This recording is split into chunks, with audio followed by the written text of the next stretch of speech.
AI recently announced SearchGPT, and I'd love to try it out, but I'm stuck on the waitlist. I also never use ChatGPT's browsing tool. It's just kind of clunky to me. So I was really excited when I learned that I can make my own GPT and connect it to Google directly. And the best thing, it's free. Let me show you how to do it. Hey there, it is I versus AI. This is Relevance AI, where you can build your own AI workforce. I really like this tool. I've been playing with it for a few days now. I like it for a number of reasons, especially that it's free to start. Don't get too scared by this big jump between free and team, because there's a very cool way to manage your pricing that Relevance AI offers using extra credits. Available on all tiers, $2 per 1,000 credits. The credits are what you use when you, for example, make a Google search. That will use up a credit. Though if the Relevance AI team is watching this, I would love to have a more reasonable tier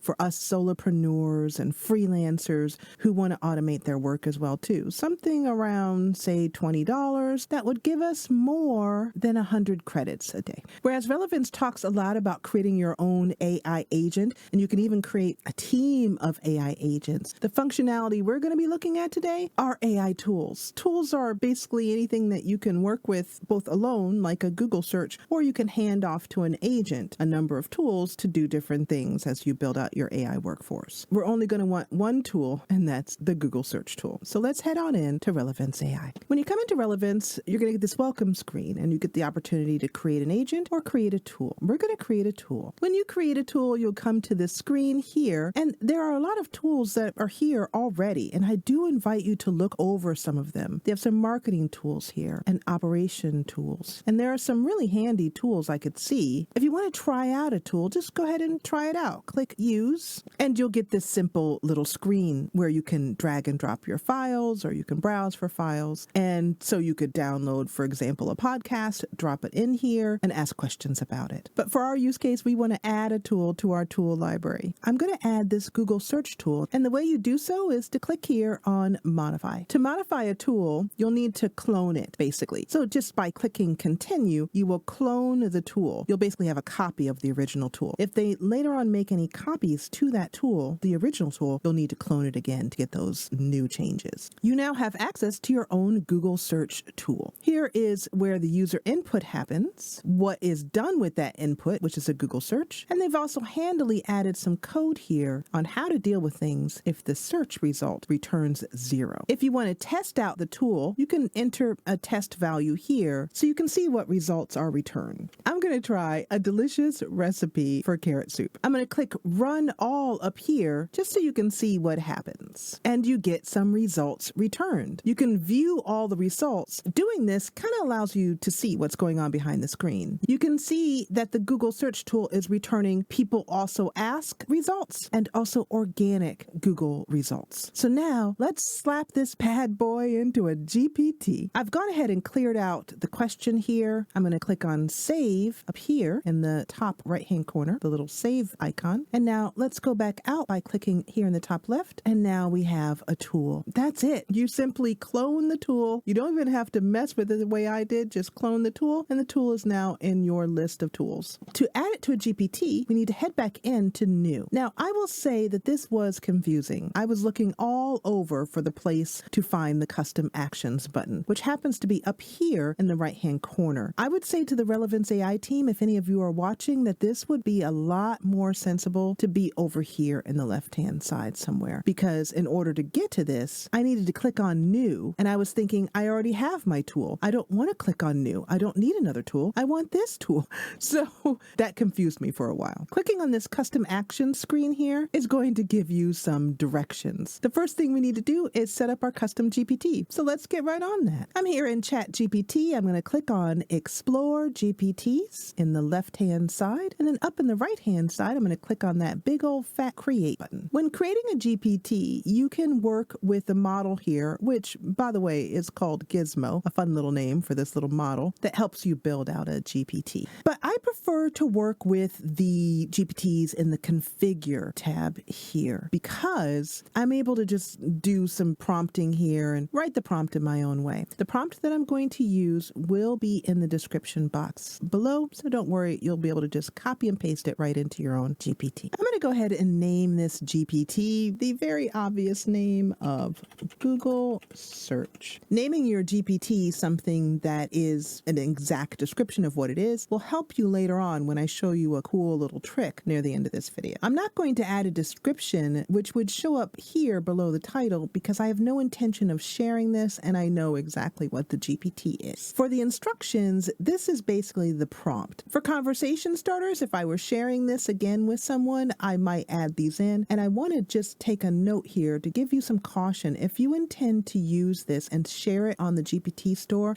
I strongly caution not doing this because every time someone makes an API call, that is charged against your account. Here, down here in the right with Relevance AI, I've been testing for the purposes of recording this video. I've already used up 18 credits for the use I've done for testing. So this is something where you really want to use this GPT just for yourself or perhaps a close friend or family member. Because this is a one-trick pony GPT, I'm going to turn off web browsing because we don't need it browsing the web with its own internal tool. We want it to use this action. And I'm also going to turn off DALL-E image generation since I don't need that for this GPT. Now I'm going to go ahead and create a new action. Fun fact, you can actually create more than one action. So if you wanted to build out this GPT and connect it to some other tool within the Relevance tool system, you can add more actions. I don't know what the limit is. I did do a search. My understanding is that you can fit at least 7. Someone reported they had 7. I don't know if there's a limit. We're going to go ahead and click on Create New Action and head back to the Relevance AI site where it gives us some additional information. Number 1 being the tool that our custom GPT is going to use. I've only made one tool, so I've only got one choice. But when you start to think about how you could automate things in your work or your life and the number of tools that you can build out, well, it gets pretty fun. So we're going to choose this Google search tool, and you can now see that the Generate API key button down here is active. We're going to click on this Generate API key, and we're going to copy the key here. An API key is basically your key to connect to something else, some other API. It basically says, hey, this is an authorized call. So you definitely don't want to be spreading this key around to anyone. Keep it safe. We're going to go ahead and click copy here, and we're going to head over to our actions screen and click here under authentication. I'm going to click the gear icon, and I'm going to click API key. I'm going to paste the API key into the box and make sure that the authorization type is set to basic. Click save, and that's it. That step is done. Now let's go back over and continue to follow the instructions. And down here, it says to paste in your OpenAI schema. Here, it also says generate and copy your OpenAI schema. And then right here, it says generate your OpenAPI schema. Wait a minute.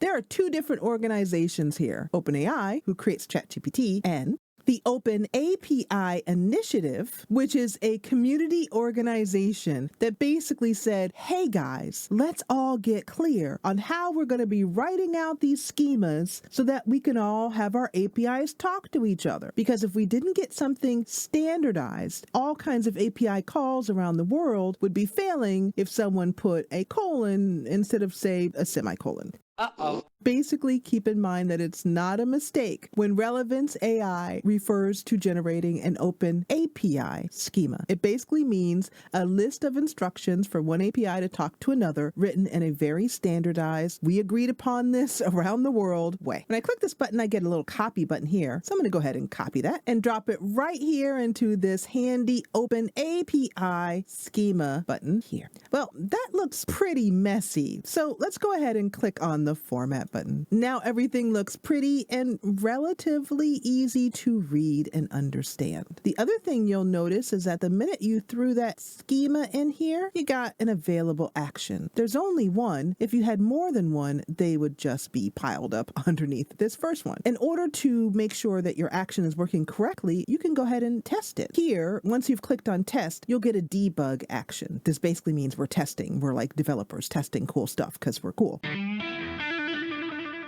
And we're going to click on confirm or deny. I invite you to hit this little down arrow here to see what is being sent to the model. When a API asks for something, it's called a call. That sounded weird. It's called a call, but that's what it's called. Anyway, the domain, the method, the path, all of this is what it's asking for. Over here, it's going to give us a response. And this is our awesome, wonderful response from the model. So we have a working GPT, Google SearchGPT. This is so cool. It is giving us some results here, and you can give it some more messages. Now, let's go up and save this GPT. So I've clicked on Only Me, and I could give it to someone with the link, or I could put it to the GPT store, but like I mentioned, I do not recommend that. If you want to share it with one or two other people that you're willing to let use your Relevance AI credits, then go ahead and give it to someone with the link. But I'm going to choose Only Me. Now, let's click Save, and ta-da! We have a GPT. Let's view it and try it out by asking for a delicious recipe for vegetable soup. Okay, so it's giving us this confirm, deny again thing. Now, we can go ahead and confirm this, and I'm going to do that, but then I'm going to show you a workaround to make it so you don't have to click this every single time. It's working. It's actually using the API, and it should, by my instructions, give us a full recipe, and it should give us 5 different recipes. Now, I asked for it to always return 5 results. You can change this in your prompt because I wanted to have a variety of recipes to look at and try from. And we are getting all of those recipes, and even more importantly, it says that this is from all recipes. Let's double check that link. And indeed, we are taken to all recipes. Yay! It works. Now, let me show you how to stop that confirmation. I realized that I forgot to add an icon to the GPT, so I found this Google search icon that looks really great. We're going to head back down to the action, and you'll notice you can create a new action now, another one. But we're going to go here and click on this action here. And there is one line that we need to add here, which will allow us to authorize our GPT just once and be done with it. Under description here, under paths, under post, right here under description, I'm going to hit the enter key, and I'm going to drop in this line here. X OpenAI is consequential equals false, basically. This means that you only have to ask once. I discovered this on the OpenAI developers forum, so I thank them very much for that information. But oh, wait, before we go happily off into the sunset, we have to format this. Make sure and hit the format button right here to bring that in. Having things indented correctly is a result of the OpenAPI specification. In other words, it needs to be written, and indented is included in this in a very standardized way in order to make sure that your API calls work correctly. So now we're all done. Let's go ahead and click update in the upper right corner. Open up our beautiful GPT. And again, let's ask this time for a delicious recipe for some lentil soup. We'll now get a confirmation request, but this time there's a new button, which is always allow. Clicking this means that you, the user, will never have to click a confirm button again. However, if you share this with someone else, that user will have to click their own always allow. And we have some lentil soup recipes, and the recipes are complete. You can go over to recipe 10 eats, and we're taken right directly to the recipe. Now, of course, you're going to want to use this on the regular, but there's a lot easier way to use it besides going over here, clicking, and making a Google search. And that is because of the power to call any GPT that you have access to using the @ symbol. When you press the @ symbol, all of the GPTs that you've used recently will show up right here in your list, in your recent GPT history. Or if it does not, you can simply type the first few letters until you get access to that GPT. You can now just click the @ button and then do a quick Google search in the middle of your conversation on, for example, how to make friends in a new city. Like, oh gosh, I'd like to know this external information. Just use the @ symbol.